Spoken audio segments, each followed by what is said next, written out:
Carl Gustav Jung was born in 1875 in Switzerland, a country at the crossroads of Protestant restraint and ancient myth. Trained as a psychiatrist, Jung began his career working with patients suffering from what we'd now call schizophrenia. But what interested him wasn't just symptoms, it was the meaning. Came Freud's protege, and for a time, heir apparent. But their paths diverged. Where Freud saw the unconscious as a repository of repressed instinct, Jung came to see it as a creative source, not just personal, but collective. For Jung, psychology was not merely clinical, it was symbolic, mythic, and often spiritual, a means of tracing the shape of the human soul across time and culture. His work laid the foundation for analytical psychology, a system that still challenges how we understand memory, myth, identity, and healing today. Jung divided the psyche into several layers, outlined most clearly in his 1928 work, The Structure of the Psyche. At the surface is the ego, our conscious identity. Beneath that lies the personal unconscious, forgotten experiences, repressed emotions, and unrealized potential. But the most radical layer was the collective unconscious, a transpersonal realm of inherited psychic patterns Jung believed were shared across all humans. These patterns weren't memories, but archetypes, universal tendencies to perceive and organize experience in specific symbolic forms. He discovered this idea through clinical work, mythology, and dreams, noting that patients who had no formal education often described visions or symbols found in ancient religions, alchemy, or mythology. To Jung, this wasn't coincidence, it was evidence of a shared inner architecture, what he called the objective psyche. Jung introduced the concept of archetypes in Psychological Types, 1921, and refined it throughout his later work.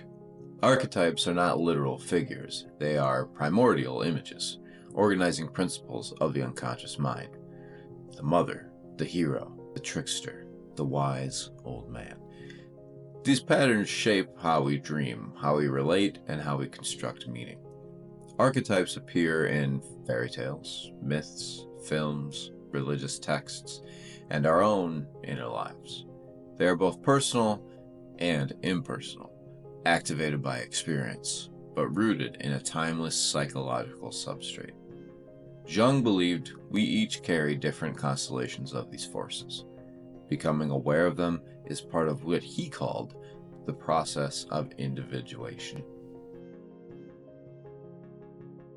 In his 1948 essay, The Shadow, Jung defines the shadow as the thing a person has no wish to be. It includes all the parts of ourselves we deny, suppress, or project onto others.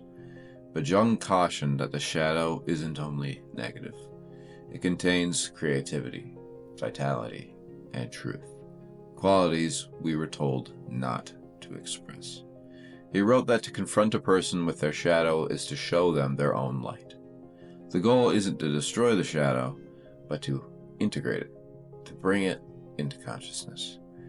This is part of the individuation process, which Jung described as the psychological process of integrating the opposites, including the conscious with the unconscious. Individuation is not the same as self-improvement. It is a return to wholeness, what Jung called the self. The totality of who we are, including what we have yet to realize. Jung saw dreams not as random neural activity, but as messages from the unconscious.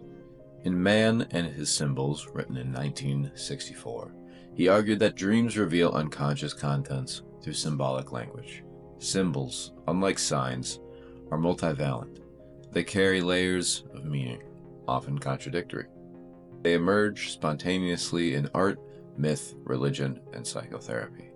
Jung studied alchemy, astrology, and world mythology, not as belief systems, but as symbolic languages that mirror deep psychological processes. He coined the term numinous, borrowing from Rudolf Otto, to describe experiences of awe or sacred presence that arise spontaneously, often through dreams, visions, or archetypal encounters. For Jung, the unconscious wasn't just a personal database, it was a sacred space, one that connected psyche to cosmos. Carl Jung died in 1961. Since then, he's been praised, dismissed, mythologized, and rediscovered. Critics argue his work lacks imperial rigor. Others say he blurred psychology and mysticism too freely. But Jung didn't aim to be a behaviorist or a lab technician. He was, in his own words, a symbol maker.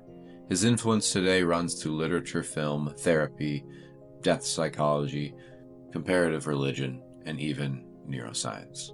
His ideas shaped Joseph Campbell's hero's journey, inspired James Hillman's archetypal psychology, and continue to appear in everything from dream analysis to AI ethics. Jung reminds us that not everything meaningful can be measured, that to be human is not just to function, but to search for wholeness, for depth, for connection. In a world of fragmentation, Jung offers something rare, a path towards integration, a map not of the world outside us, but of the one we carry within.